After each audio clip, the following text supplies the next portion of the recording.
Et donc, yo tout le monde les amis, c'est Falidro et aujourd'hui on se retrouve, pardonnez-moi, pour une nouvelle vidéo. Une vidéo qui n'est pas des moindres la team, c'est faux. Hein, en vrai de vrai, elle va être un peu gaze parce que, quoique je dis ça parce qu'en fait, j'ai regardé du coup le fameux Nintendo Direct sur Mario Kart World. Et c'est vrai que je vous en avais pas tant parlé la dernière fois. Du coup, en fait, pour vous, ça va peut-être être un peu plus intéressant que pour moi, puisque moi, tout ce que j'ai découvert pendant ce direct, je le savais déjà via les Treehouse, le premier Nintendo Direct sur la Switch 2 et d'autres trucs comme ça. Donc, je vais sûrement vous mettre beaucoup d'images qui vont passer. On va peut-être très peu voir ma tête, mais c'est pas grave. Profitez un petit peu encore de voir mon visage. J'ai pris les notes, hein, les petites notes. Je sais pas écrire, je suis dyslexique, c'est pas vrai. Mais j'ai pris les notes. Et du coup, bah, j'essaie de vous régaler là. Petite vidéo, je vous régale. Je suis un mec comme ça. Bon, trêve de plaisanterie. Donc tout d'abord, on a eu du coup la présentation de quelques circuits. Tout d'abord les nouveaux. Donc il y a d'abord le circuit Mario Bros. Parce qu'il faut toujours qu'il y ait un circuit Mario Bros dans les jeux Mario Kart. Logique, tu vas me dire. Euh, donc dans ce circuit, qu'est-ce qu'on peut voir? On a un petit biome un petit biome Mesa, un petit peu. Donc j'aime bien. Franchement très stylé la DA. Je vais essayer d'aller un peu plus vite, d'aller assez vite quand même. On a le circuit Trophéopolis, ça m'a l'air d'être plutôt un peu la capitale de ce monde, tout simplement. C'est une grande ville. Ensuite, il y a la cité Fleur de Sel. J'ai l'impression que c'est un peu inspiré de Venise. Vraiment, il y a des canaux. Voilà. Rien à dire de plus, si, c'est un peu la Villa Daisy, je pense. Ensuite, il y a le pic de l'observatoire.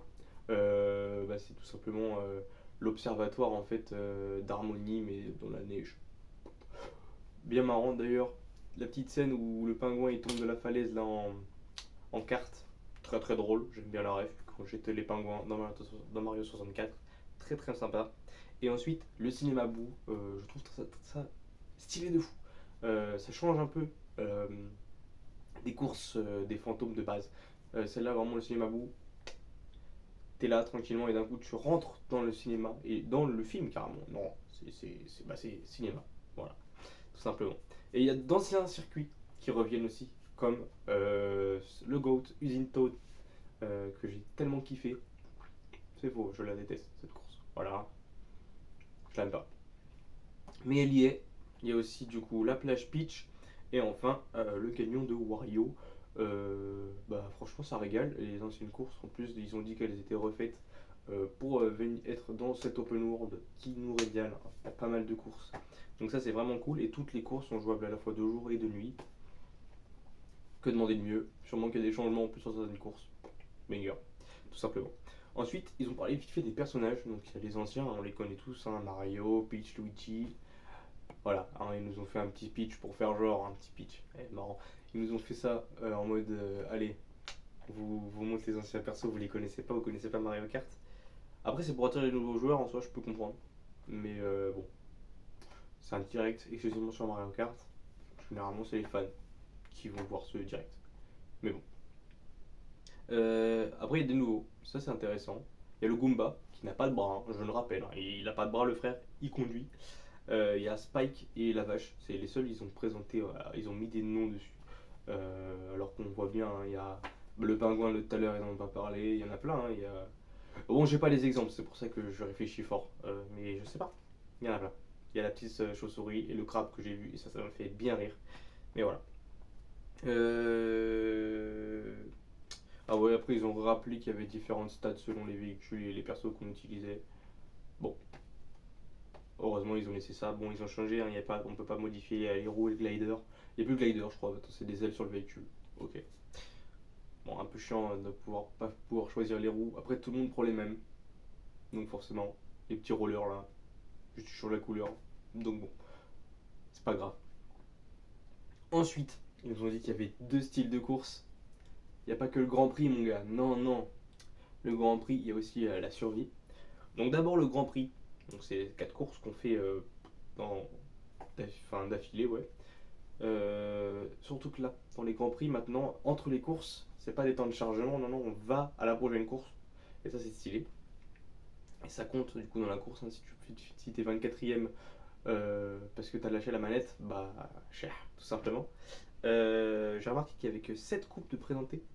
Bizarre un peu, il y en a toujours eu 8. Donc, enfin, peut-être pas toujours, je suis pas au courant de tous les jeux Mario, mais généralement il y en a au moins 8. Donc là, bizarre un peu. Je me suis dit, ok, bon, peut-être qu'ils en ont caché une. Parce que, enfin, vous verrez, je vous expliquerai. Euh, Et quand tu gagnes toutes les coupes du mode Grand Prix, enfin, ils nous ont sous-entendu, mais littéralement, on débloque la course arc-en-ciel. Et je trouve ça pas déconnant. Étant donné que c'est censé être la course la plus dure des Mario Kart, c'est stylé en vrai, je trouve.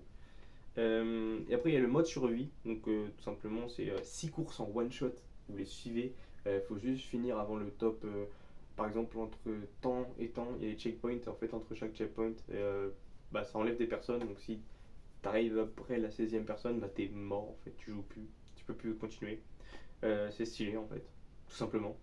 Et j'ai remarqué qu'il y avait que 8 coupes. Enfin, il y avait que 8 coupes, non. Là, il y avait 8 coupes. Alors que dans l'autre avant, il y en avait 7. Un peu bizarre. Peut-être qu'en fait on débloque le 8ème Grand Prix en faisant les 7. C'est possible, tout simplement. Je ne sais pas, c'est possible. Ensuite, ils ont parlé des nouveaux objets. Donc il y a la carapace pièce où, quand on la lance, crée une ligne de pièces. Il faut juste, si on suit bien le truc, on récupère les pièces, on se met bien. En plus, il faut en récolter 20 maintenant des pièces. Plus 10, mais 20. Euh, voilà, et après on peut se les faire piquer par les autres. Ça, c'est quelque chose. Si on ne suit pas le trail, bah on se fait couper l'herbe sous le pied, mon copain. Ensuite, qu'est-ce que j'ai vu? Bah, il y avait la fleur de glace. Déjà, j'ai remarqué un truc, les objets donc ils se mettent tous derrière, que ce soit objet comestible, tout, ça se met derrière. Dès le début, en fait, genre sans l'avoir utilisé, c'est pas tu appuies et ça maintient, non, non, ça se met directement. Je sais pas trop, c'est peut-être pour faciliter, parce qu'il y a, ouais, je sais, c'est pour faciliter, puisqu'il y a beaucoup de techniques que vous allez voir. Je vais vous en parler rapidement, mais du coup on était sur la fleur de glace, qui est du coup comme la fleur de feu tout simplement. En vrai, je pense qu'ils ne se sont pas fait chier, sauf que là, bah ça glace les gens, ça les ralentit, je crois, si j'ai bien suivi. Bon, stylé. Il y a le marteau, j'ai pas bien compris le marteau en vrai. Je crois que tu peux lancer 3 fois des marteaux, c'est les frères marteaux, et ça fait plein de marteaux qui se jettent. Donc tu dois peut-être viser les ennemis, et en plus, quand ils arrivent sur le sol, il reste quelques secondes, ça fait un petit obstacle. Ok. Le retour du méga champi, bah, on devient gros, on écrase les gens. C'était comme ça sur Wii, tout simplement. Euh, la, la plume acrobate, c'est ça? Ouais, la plume acrobate. Très stylé. Franchement, j'aime beaucoup. Faut que j'arrête de réfléchir comme ça. C'est vraiment tout simplement la plume dans les jeux Mario, ça ne sert pas à ça. C'est dans Zelda qu'elle fait ça. La plume, elle te permet de sauter dans Zelda Link's Awakening. Donc, inspiré de ça probablement. Et du coup, en fait, c'est juste une plume qui vous fait faire un grand saut. Et du coup, vous pouvez esquiver par exemple les objets ou atteindre des zones, enfin des petits secrets pour même des raccourcis. Franchement, très sympa. On a vu d'ailleurs qu'on pouvait esquiver les carapaces rouges avec ça. Et enfin, il y a Kamek, du coup, qui invoque. Et contrairement à ce que j'ai vu par rapport à avant, c'est que Kamek, là, en gros, il change les adversaires en quelque chose. Et moi, j'avais vu que ça changeait aussi le joueur. Et là, si on dit que ça changeait avec vos adversaires, et en plus, dans le gameplay, on voit que ça ne change pas le joueur. Donc, je sais pas trop quoi en penser. Peut-être qu'ils ont fait exprès, je sais pas. Tout simplement. Et en mode balade, enfin, je crois que c'est même dans tous les modes de jeu en soi. Il y a de la bouffe sur le terrain et on peut les récupérer et ça nous change le skin, tout simplement. Et ça dépend d'où est-ce qu'on est et ce qu'on mange. Et ça change le skin. Voilà. Très sympa ça. En plus, il y a plein de skins, donc on est content. Ensuite, du coup, les nouvelles techniques de course. Alors, franchement, il y en a une, elle est stylée. C'est que maintenant, on peut sauter. On peut faire un saut chargé. Donc, le saut chargé, en fait, pour l'utiliser, il faut tout simplement utiliser la touche de drift en ligne droite. Alors, j'espère qu'il y a. Du coup, il doit y avoir pas mal de lignes droites sur certains trucs, et du coup, on peut esquiver par exemple des obstacles ou même atteindre des zones un peu plus compliquées à atteindre pour faire du coup le drift sur les rails, du coup sur les deux roues sur le côté, ou même du coup le wall jump qui a été introduit. Et en plus, il y a le fameux rembobiné, donc moi je vais appeler le rewind parce que ça va plus vite, et en plus ça rappelle le rewind de Twitch de PA, notre ami le grand fou, et donc en fait ce rewind, ça permet que si on rate par exemple quelque chose, on peut rembobiner tout simplement un peu la course, je pense que jusqu'à ce qu'on lâche le bouton. Mais attention, si vous êtes en course, vous pouvez l'utiliser, mais les autres adversaires, bah, ils roulent toujours, hein, ils vont pas se faire rewind parce que vous avez décidé que vous alliez rewind. Donc, ça peut être utile pour certains trucs si, par exemple, ah oui, moi j'ai une idée.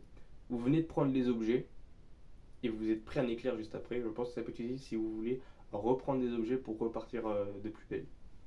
Moi, je pense que ça peut être une bonne idée, enfin une bonne technique. Bon, ça se réfléchit. À voir du coup en temps voulu, on verra ça du coup le jour de la sortie du jeu, enfin même un peu après puisque je vais le découvrir moi-même, on verra bien.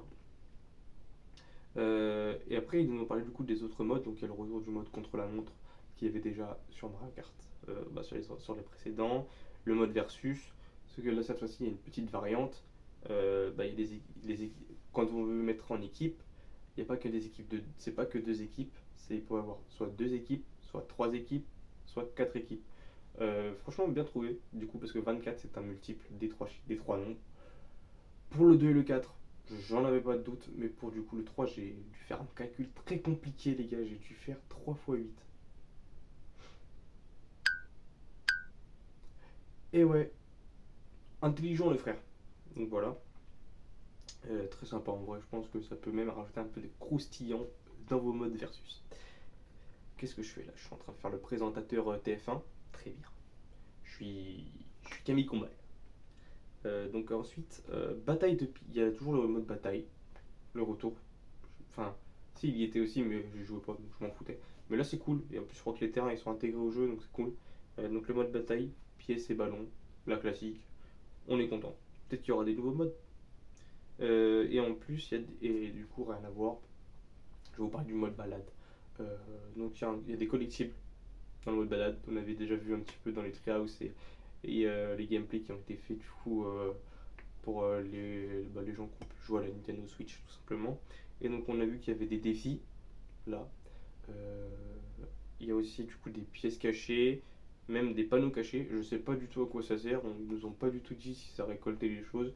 Juste qu'ils ont dit pour les défis que ça pouvait permettre d'améliorer nos capacités de conduite, je crois un peu. Je me suis dit ok, bon, soit j'espère que ça va être utile pour certains trucs et pas juste pour ça. Parce que sinon en fait ça sert pas grand chose à le faire, je le ferai. Je me connais, je le ferai, je suis fan de collection quoi. J'adore récolter. Big up à tous mes Korogu, on est là. Mais voilà, je le ferai. Et ils ont aussi dit on peut parler du mode photo. J'en ai un peu rien à foutre du mode photo, tout simplement. Et à la fin ils ont parlé du multijoueur et du game chat, mais en vrai on s'en fout, c'est ce qu'il y avait déjà avant et puis ça change pas grand chose. Donc voilà, juste on peut jouer à 8 maintenant en mode local avec plusieurs consoles. Sympa. Et on peut jouer avec 4 toujours sur l'écran, ça change pas. Mais genre 8 consoles différentes, c'est possible maintenant. Voilà, je l'ai dit tout à l'heure. Bon, j'ai failli dire une grosse connerie, mais bon, c'est pas grave. Je fais l'acteur. Je suis un zinzin aujourd'hui. Mais voilà, on a vu tout ça dans ce petit direct qui m'a du coup moi-même déçu pour des raisons que j'avais déjà un peu connaissance de tout. Mais pour vous, c'était peut-être sympa et en vrai, on a revu des images des courses. En vrai, il y avait d'autres trucs à approfondir que je n'approfondirai pas ici parce que je suis pas un fin analyseur. Vas-y, peut-être. Mais voilà, j'avais pas envie de pousser l'analyse, je voulais juste du coup vous donner les infos que j'ai récoltées, tout simplement. C'est pour vous, c'est cadeau, je fais don de moi, je fais don de ma personne. Pourquoi je dis ça, je ne sais pas, je suis crazy tonight. Donc voilà, j'espère que ce petit débrief de ce petit direct vous aura plu, j'espère que j'ai fait un bon montage. Hein. Si j'ai pas fait un bon montage, Falidro du montage, tu mets un bruit de paix. Voilà. Si le montage a été fait, c'est la séquence juste avant vient d'être coupée. Sinon, c'est une dinguerie. Mais voilà, je vous fais à tous des très gros bisous. N'hésitez pas à me dire votre avis dans les commentaires à propos de ce jeu et même de la Switch 2 ou même de n'importe quoi. Dites-le moi, je serais content de le savoir. Dites. Voilà, n'hésitez pas à un petit commentaire, ça fait toujours plaisir. Le pouce bleu. Et si vous n'êtes pas abonné, abonnez-vous. Vous attendez quoi? Vous êtes des fous. Plus que moi? Je crois pas, non. et pas de risque. Bon allez, je vous laisse. À la prochaine. On se retrouve pour une nouvelle vidéo. C'était Faïdro. Peace.